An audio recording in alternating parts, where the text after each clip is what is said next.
Hey, what's up everybody? Prospector here with Watcher Realms to be going over the Conqueror boss. I like to do this every single time the boss comes out to see if anything is changed. In this case, the main king of this guide is going to be Cerberus. But anyways, without further ado, let's dig in.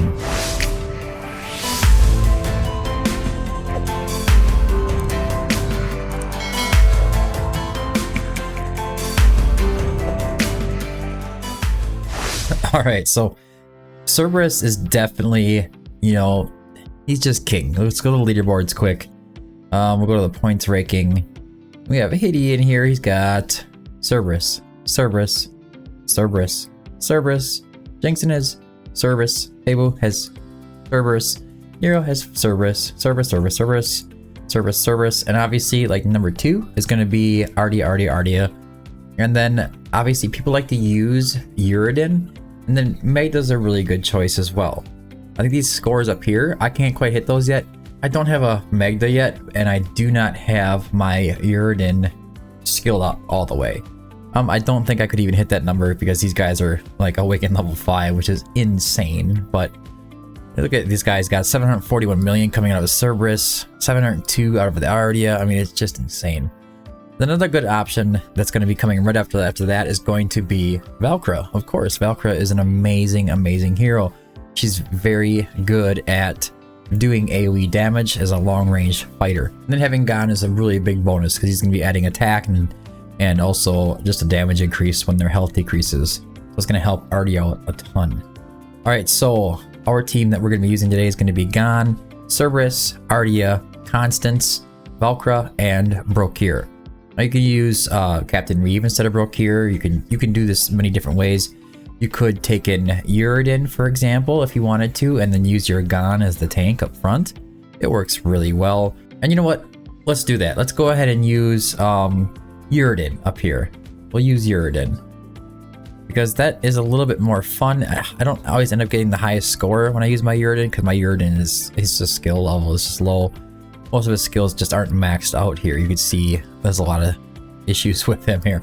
Anyways, let's go ahead and put on an artifact for Mr. Uredin. I like to go with the Eye of Sin. And then for gear, we just go with a Soulbound Arcana set, high attack, and that's pretty much all you need to worry about is attack, crit damage, and flat attack. And this should work, even if the pieces aren't necessarily as fast as you would like them to be. You can just use whatever you have to get his attack nice and high. His ult is kind of quick. One of the reasons that I have issues using him is that ult is not skilled up here, and a lot of the other skills as well. So it basically increases his basic attack damage when his max potent surge is up. And I could use a couple more skill crystals to hopefully get this unlocked. You see, it's 200%. So you just wait until he gets his max potent surge and then go ahead and use his ult. But this is how we're going to build him here. Just basically your average everyday attack bonus, crit rate, crit damage. Really putting a lot of focus on attack bonus. Total stats coming at 26.5k attack and 297.5% crit damage. He's using that Eye of Sin, Soulbound Arcana with Warlord. So then I will check out Valkyra. And Valkyra is going to be outside of her faction. She's not going to have any faction bonus at all, but it doesn't matter. She's going to do really well anyways. She has a really long range, which is 3, and during her ult it goes up to 4. So she's just clearing out the enemies that are coming in and kind of keeps things pretty cleared up for Cerberus to make sure that he's not in any kind of danger. She's also going to be putting up a vulnerability to magic damage as well, which is really helpful. Alright, so for the gear, we're going to go with Infernal Roar. You could run Soulbound Arcana. It doesn't really matter. Either one is going to be pretty much the same. For attack bonus on all pieces, attack speed, crit rate, and crit damage. The everyday same damage pieces. You can get a flat attack on her. That's great. Also, we're going to be running her exclusive weapon. And so that's going to be on the Wicked Vengeance sets. You get an extra crit damage 40%, an attack of plus 10%. Each stack of Sword of Victory grants an additional 1% attack bonus. So I mean, she's going to start stacking up her attack a little bit higher. And then we have the breastplate here with crit rate, crit damage, attack bonus, and flat attack. Now that I've said that, I'm considering, because I do have a very, very nice piece here for Uredin in his exclusive. Where is it?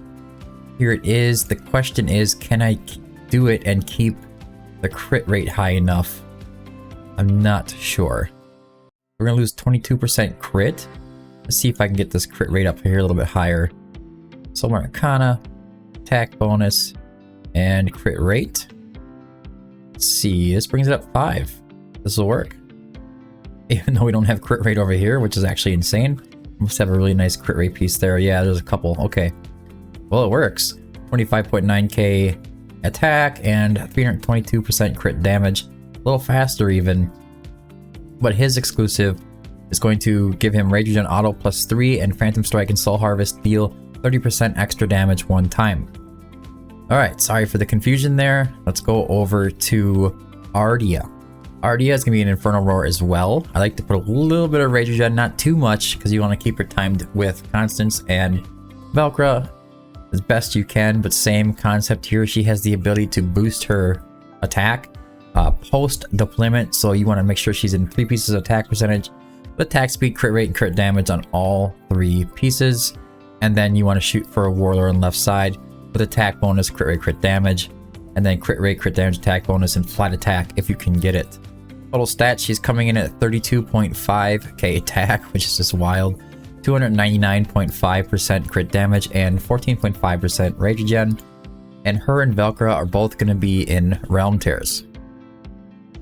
And then we have Gon. Gon is going to be in a morale set. He's just going to be tanking up front, so all you have to do is put him in pure HP percentage. I'm going to try to get some defense bonus if you can. Rage regen helps, but it's not really necessary. You can see these pieces are not too crazy. It's not too hard to keep alive for a hero like Gon on the Conqueror boss, even at the front of the fight. And then on the left side, you can go with Life Force or any piece that is going to boost his HP. So you could use Astral Guardian, Immortal Warrior, or even Life Force. Alright, for his artifact, he's going to be using a Bastion Ring just to help to keep that damage down. Then we have Constance. I like to put Constance in an Invig set. You could use Wings of Grace if you have a good set for her. In my case, I don't have a nice bangle, and the bangle that I have is flat attack, and it works good on Dolores, but on Constance, it's not quite the same. Anyways, attack bonus on all pieces and with flat attack, and Rage Regen is nice to have. As you can see, attack bonus, Rage Regen. I don't have a flat attack piece here with Rage. We have attack bonus here with the Rage Regen again. And the healing effect is kind of nice added bonus as well. Even if you can like stick some, even if you stuck some like attack speed in there, it's nice to help keep everybody alive. It's in a range. On the left side, we want a Warlord set, and your primary focus is going to be attack bonus. I have a nice variant here with Unrivaled Power, maxed out attack bonus, with Rage Regen and healing effect is perfect for her. It's an odd piece though. And then we have attack bonus here, some attack speed, and a little bit of HP. Not really helping in Immortal Codexes, but all you really need is the attack bonus. We do have decent stats coming in at 15.2k attack and 1.6 second attack interval and 83% rage regen. This is going to help Constance come back to her ult as often as possible. And as for her artifact, you can go with an Astral Obelisk or a Keen Wisdom. Keen Wisdom will probably get her attack a little bit higher. It really depends a little bit on her awakenings. If she gets that awakening level 2, that 300 base attack can actually boost the attack up to another 1200 attack. So that's something to take into consideration. All right, so now we're gonna move right on to our boy Cerberus. Cerberus is insane. He is goated for the Conqueror boss. This is where he is the most useful.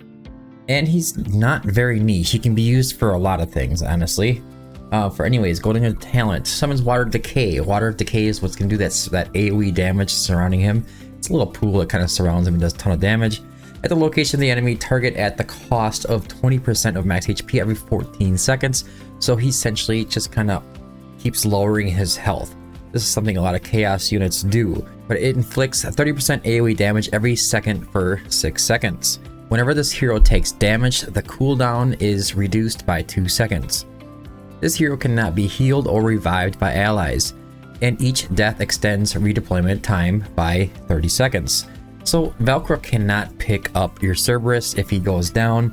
He cannot be healed as well. So there's no way to really keep him alive, and he's hurting himself, but there is a little trick. If you go over to the artifact here, we have a Lunacy Visor on Cerberus. Cerberus is best in a Lunacy Visor, even though it's not really increasing his damage. That AoE damage that he does is massive anyways. Even though he's not increasing his damage, he's able to keep himself alive a lot longer, and you can kind of bypass the fact that he cannot heal. On Lunacy Visor, he increases his block by 1, which isn't really a big deal, but each time the hero deals damage to one target, restores HP equal to 1.2% of max HP. This effect can only be triggered on up to 3 targets at a time. So he can get like a good solid 3k heals every single time that Water of Decay ticks on 3 enemies. I think it goes up to like 3.2k heals. But how do we do that? So the gear can be a little intense in order to really keep him alive for a long time, and this is the key, is keeping him alive. You're going to want to try to focus on HP bonus. Now you need to keep in mind that attack speed does not matter on Cerberus. We're looking for attack bonus mains on all 3 with crit rate, crit damage, and HP bonus. The perfect piece would be something like this. Attack bonus with crit rate, crit damage, HP bonus, and flat attack on all 3 pieces. I unfortunately just don't have another piece with flat attack on it. On the left side, you want to go for Warlord. You're looking for attack bonus, crit rate, crit damage, HP bonus. Attack bonus, crit rate, crit damage, HP bonus. So we're going to get those stats really nice and high. So our total HP is coming in at 65.1k health. And he does have a really nice high base HP, so that helps a ton. 26k attack, crit capped, and 296.5% crit damage. Now, Cerberus does have a threshold where he can reach too high of a damage threshold and just not die. He can take care of the enemies too fast, and then eventually he will die at some point, but it's going to be a little sketchy how it works. But anyways, from here, let's just go right into the fight, and I'll start explaining how this works. Well, the first thing that we're going to do is we're going to use that Gon right up front to put right in front of Cerberus and block the enemies from directly attacking Cerberus. So Gon, Cerberus, we're going to put Constance because we want to have Cerberus with that invigoration buff. We're going to put Ardia up here. We're going to put Velcro right behind Constance, and then we want to put Uredin right over here. I'm just going to put it on 2x and kind of just like fly right through this stuff. Go ahead and activate Velcro. As you can see, he's getting those 3.23k heals there, which is perfect. We do not need to activate anybody else at this point. You can use Cerberus's, but save everybody else's ult for now. You can see Uredin's ultimate is stacking, so it's going to go up to 200%. And then once it gets there, he starts doing a lot more AoE damage. Okay. Come on, take the enemies out. Take them out. Every so often, he's going to summon a pool outside of his range. As you can see right over here, he will target a unit out of his range and just go ahead and attack them. Now, okay, good timing, good timing. Okay, we need one more opponent to die here. What's up with that? Weird timing there. Anyways, okay. We're gonna go ahead and activate Velcro and Constance right away. We're not gonna use Uredin's ult, we're just gonna hold. We will use Cerberus's when it becomes available. Doesn't really need to be used because the Soulborn Arcana is glitched, like I was saying, and for that reason, when everybody else uses their ultimate, it gives him a stack on that damage multiplier. As you see, keeping himself alive. Every once in a while, he's gonna tick himself down some health. He'll heal himself up again, just like that. Now, right around when these enemies start getting a little rough here, 305 is a good time to start activating all of these ults, including Uredin's. You should be going when these big guys approach the wall, and that's a good way of getting rid of them.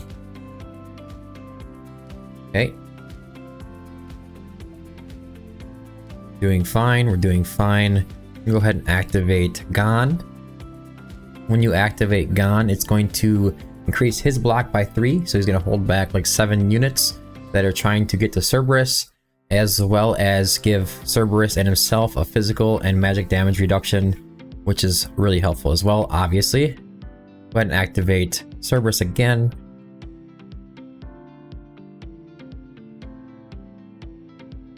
We're going to hold on to Gon's or Uredin's ultimate. We will activate Valk's, but we're going to hold on to Constance. We're going to go ahead and activate... No, I'll wait for Gon until Valk's done with her ult. Getting a little low on the timer here. Health is getting a little lower on our Cerberus. As soon as Valk is done ulting, we're gonna go ahead and use Gon again.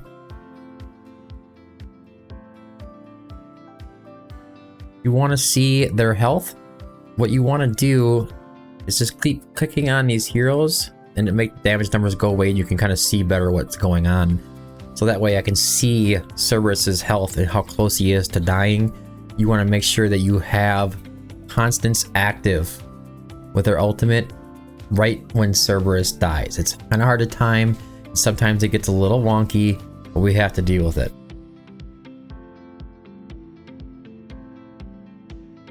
All right.